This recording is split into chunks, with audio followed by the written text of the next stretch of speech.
Praise the lord. ప్రభునందు ప్రియ సహోదరులకు యేసుక్రీస్తు వారి నామం పేరిట వందనాలు మరియు శుభోదయం. గత రాత్రి మనకు చక్కని నిద్రను అనుగ్రహించి మరొక ఉదయాన్ని దయచేసిన దేవునికి స్తోత్రాలు. మీ ఏకీభావాన్ని బట్టి దేవుణ్ణి స్తుతిస్తున్నాను. నేటి వాగ్దానం కీర్తనల గ్రంథం 42వ అధ్యాయం 5వ వచనం. నా ప్రాణమా, నీవు ఏల కృంగి ఉన్నావు, నాలో నీవేళ తొందరపడుచున్నావు. దేవుని యందు నిరీక్షణ ఉంచుము, ఆయనే నా రక్షణకర్తయనియు నా దేవుడనియు చెప్పుకొనుచు ఇంకను నేను ఆయనను స్తుతించెదను. ఎంతో మంచి మాటలు మనం చదివి ఉన్నాం కదా. కీర్తనలో భక్తుల జీవిత సత్యాలు, వారి అనుభవాలు రాయబడ్డాయి. బైబిల్ గ్రంథంలో కీర్తన గ్రంథం ఉంది. అందులో 150 అధ్యాయాలు ఉన్నాయి. వీటిని 5 పుస్తకాలుగా విభజించారు. ఈ 42వ కీర్తన నుండి 2వ పుస్తకం ప్రారంభమవుతుంది. మొదటి అధ్యాయం నుండి మొదటి పుస్తకం అయితే ఈ 42వ అధ్యాయం నుండి 2వ పుస్తకం ప్రారంభమైంది. కోరహ కుమారుడు ఈ అధ్యాయాన్ని రాశారు, ఈ కీర్తనను రాశారు. దేవుని గొప్పతనాన్ని ఆలోచన చేస్తే ఆయన శరణు జొచ్చిన వారి జీవితాల్లో దేవుడు ఎలాంటి మేలులు చేస్తాడు, ఆయన్ను ఆరాధించే వారి జీవితాల్లో దేవుడు ఎలాంటి ఉపకారాలు చేస్తాడు అనేది లేఖనాలు పరిశీలించినప్పుడు మనకు తెలుస్తూ ఉంటుంది. ఇక్కడ భక్తుడు అంటున్నాడు, నా ప్రాణమా, నీవేలా నాలో కృంగి ఉన్నావు, ఎందుకు నాలో కృంగుతున్నావు? ప్రాణంతో మాట్లాడుతున్నట్టు మనకు కనిపిస్తుంది. ఈ రోజుల్లో సైకాలజిస్టులు సెల్ఫ్ టాక్ అనే విషయాన్ని బయటకు తీసుకొచ్చారు. కానీ బైబిల్ గ్రంథంలో ఏనాడో భక్తులు వారి వారి ప్రాణాలతో మాట్లాడినట్లు మనకు కనిపిస్తూ ఉంది. నా ప్రాణమా, యెహోవాను సన్నుతించుము అని దావీదు అంటాడు కదా. కాబట్టి మనం కూడా కొన్నిసార్లు మన ప్రాణాలతో మాట్లాడాల్సిన అవసరం ఉంది.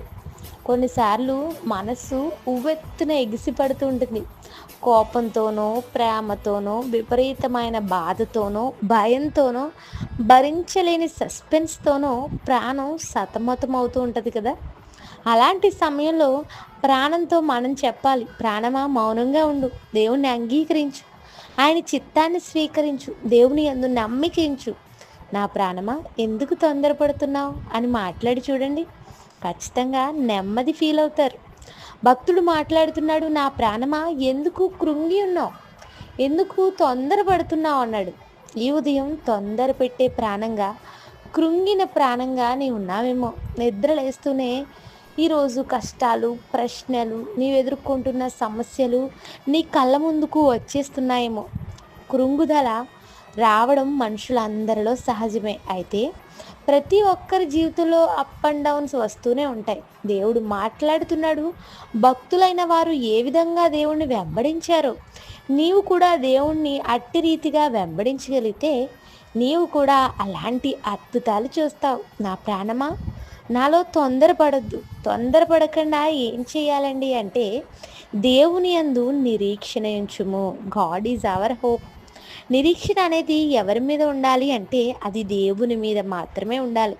ఇంతవరకు మనుషులపై నమ్మకం ఉంచావేమో, వారిపై నిరీక్షణ పెట్టుకున్నావేమో, ప్రభుత్వాల మీదో, రాజకీయవేత్తల మీదో, తల్లిదండ్రులు బిడ్డలపైనో, బిడ్డలు తల్లిదండ్రులపైనో నిరీక్షణ పెట్టుకుని ఇంతవరకు ఉన్నారేమో. ఎదురు చూచి చూచి ఏ రకమైన ఫలితం లేక విసిగిన, కృంగిన ప్రాణం గలివానిగా ఉన్నారేమో.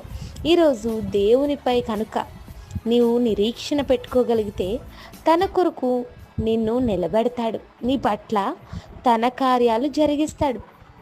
ఎందుకు దేవుని మీద నిరీక్షణ ఉంచాలి అంటే ఆయన నా రక్షణకర్త, ఆయనే నా దేవుడు అంటున్నాడు ఇక్కడ కీర్తనకారుడు. ప్రభువు మన రక్షణకర్త, రక్షించేవాడు, పోషించేవాడు, పాప బానిసత్వం నుండి మనందరినీ విడిపించినవాడు. బైబిల్లో దేవునికి ఈ మాటను ఆధారంగా అనేక పేర్లున్నాయి. న్యాయకర్త, నిరీక్షణకర్త, సమాధానకర్త, సృష్టికర్త అనే పేర్లు మనకు తెలుసు కదా. ఆలోచించండి, దేవుడు కర్త అయినవాడు. ఈ దేవుడు ఎలాంటి వాడు అంటే శూన్యం నుండి సృష్టిని కలిగించినవాడు, మనుషుల కొరకు ప్రాణం పెట్టినవాడు, మరణాన్ని జయించి తిరిగి లేచినవాడు. నీ దేవుడు జయం కలిగినవాడు. ఈరోజు అలాంటి దేవునిపై నిరీక్షణ ఉంచుతున్నామా? కృంగిన ప్రాణంతో చెప్దాం, ఈరోజు తొందరపడుతున్న మన ప్రాణాలతో చెప్దాం, నా దేవుడు నా రక్షణకర్త అని, నన్ను రక్షిస్తాడని. నిరీక్షిస్తున్న మన ప్రాణానికి గుర్తు చేద్దాం, ఆయనే మన దేవుడని. ఈరోజంతా ఈ వాగ్దానం ఆధారంగా ప్రార్థించండి. ప్రార్థన. ప్రేమగల మా తండ్రి, మాతో మాట్లాడిన మాటలు బట్టి స్తోత్రాలు. మా ప్రియుల్ని ఈ దినమంతా ఈ మాటల ద్వారా బలపరచండి. మాలో మా ప్రాణాలు కృంగిపోయి తొందరపడుతూ విసిగిపోయినాయేమో, నీ యందు నిరీక్షణ కలిగిన వారుగా, నీవు మమ్మల్ని రక్షించే రక్షణకర్తవని గుర్తించేవారుగా మమ్మల్ని ఉంచమని ఈ మాటలు ఈ దినమంతా ఆశీర్వాదకరంగా మార్చమాడచ్చు యేసయ్య నామములో అడుగుచున్నాను తండ్రి. ఆమేన్. Have a nice day. Thank you all. God bless us.